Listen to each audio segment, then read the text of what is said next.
Один, два, три, четыре, пять. I'm Jerry Linenger. I was on a Russian space station for 5 months, so talked a little bit of Russian. Говорит по-русски.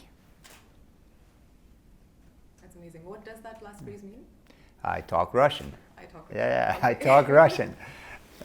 Hello, this is Kavya from Tech2 Science, and we're here today to meet a very exciting person indeed. He's Dr. Jerry Linenger. He's a former NASA astronaut, currently also a space analyst, and he has a lot to say about Chandrayaan 2 and space travel in general.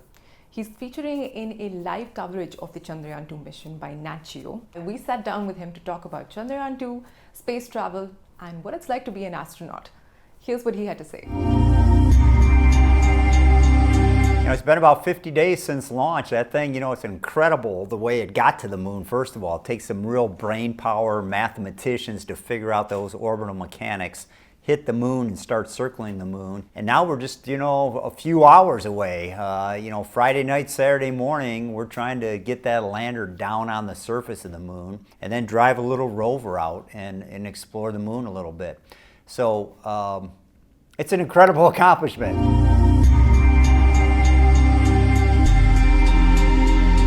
I think it's important for everyone to realize it's not just India that is benefiting from this, it is the entire planet, everyone on the planet. The more exploration we do, the more we move forward, the more human beings, learn more and more. And somewhere down the line, the United States is hoping, for example, in 2024 to land people back on the moon again. And this information is going to come in very handy. So it is a worldwide effort. It unites us all, the people of the planet together with a common goal. And so it benefits not only the country of India, but it benefits the whole world.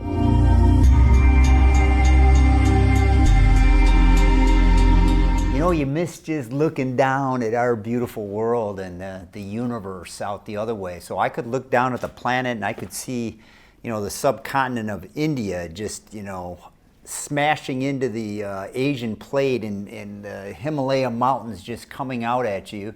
And then I turn around and look out the other window and I'm just seeing stars everywhere. And from space you see about 4 times the number of stars you see from the best vantage point on Earth. And there's not twinkle twinkle little stars because you're above the atmosphere, so it's just points of light. You look at the moon during my spacewalk, I had to pull my gold visor down. So I just miss observing the universe and our incredible world we live in.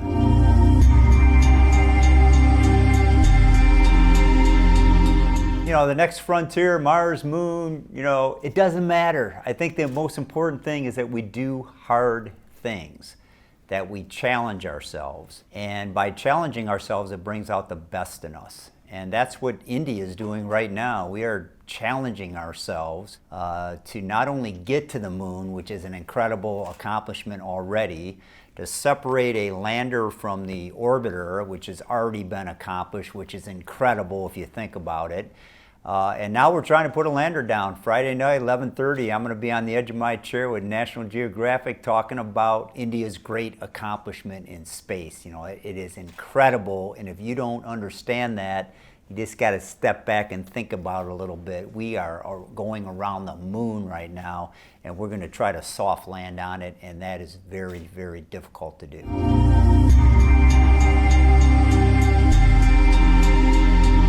This mission's a bit different. We're heading down to a different location. If you explore, planet Earth, you might land in a desert, you might land on a mountaintop, you might land in the ocean more likely since most of the planet is covered with water. And you'd have a total different perspective. You come back, you're an alien, you say, man, everything's water, there's nothing solid down there.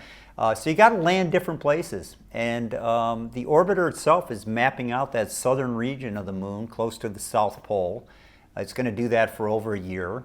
The lander is going to be up there for 1 moon day, if you will. It's about 14 days equivalent on the Earth. It needs the sunshine in order to charge the solar panels and to get the instruments working. The rover needs the sunshine, same reason, to get some power so it can turn those 6 wheels, maneuver, get around the Earth, have some cameras going. So this is a unique mission. You're in a different region of the moon. And hopefully we find some interesting things down there. One thing I think we'll find is probably the presence of some frozen water. That's the most likely place on the moon based on other observations we've had. And on the dark side of a crater, hopefully that water's frozen in there. Down the line, we utilize that water because water is life. And when you're exploring anything, you're looking at Mars or anything else, you better get H2O because that oxygen's good stuff. The hydrogen's actually good stuff. You can make rocket fuel out of it. And the water combined is something that every living human being needs. And so this is a tremendously important mission. We advance our knowledge, and little by little we get smarter and smarter, and little by little we can do even harder things down the line.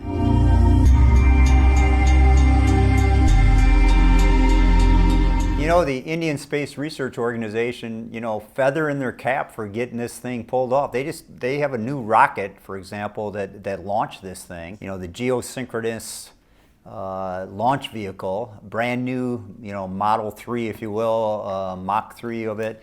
You know, it's impressive. They got that thing to the moon, so now you have a pretty heavy capability of lifting some heavy stuff into orbit for future missions. So that was a test flight of some of that gear.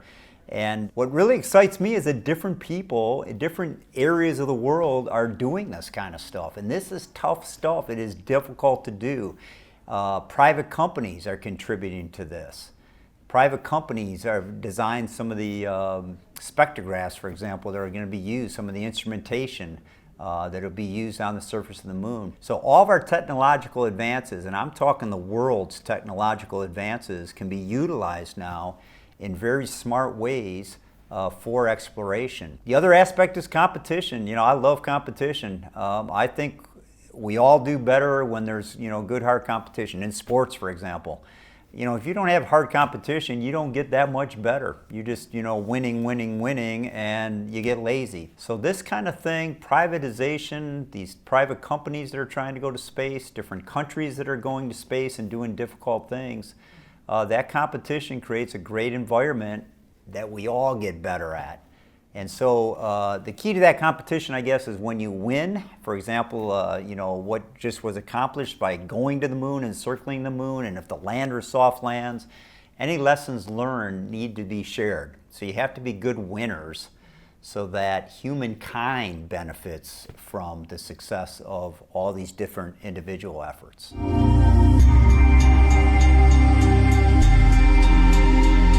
You know, commercial companies are doing pretty darn well, and they're really, the important thing that they're doing is bringing down the cost incrementally. There's competition, and they know they have to bring down the cost, and they need the reliability. So a lot of people are dreaming about, you know, even going to the moon, commercial companies. And so I think that is the sort of the future. On the other hand, in the past, even in the United States space program, it was private contractors that did most of the work. They built the rockets. It was NASA that was sort of overseeing it.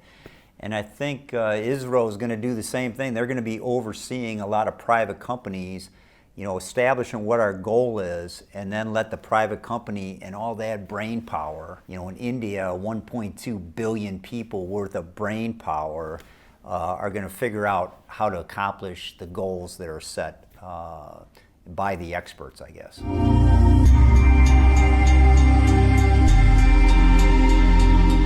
Science fiction shows. I'm not that big of a science fiction nut, to be honest with you. A lot of people like Star Wars and all the other stuff. When I see the movie The Martian, I talk with Matt Damon. I used to do some news in New York, and Matt and I would talk about, you know, what it's like up in space.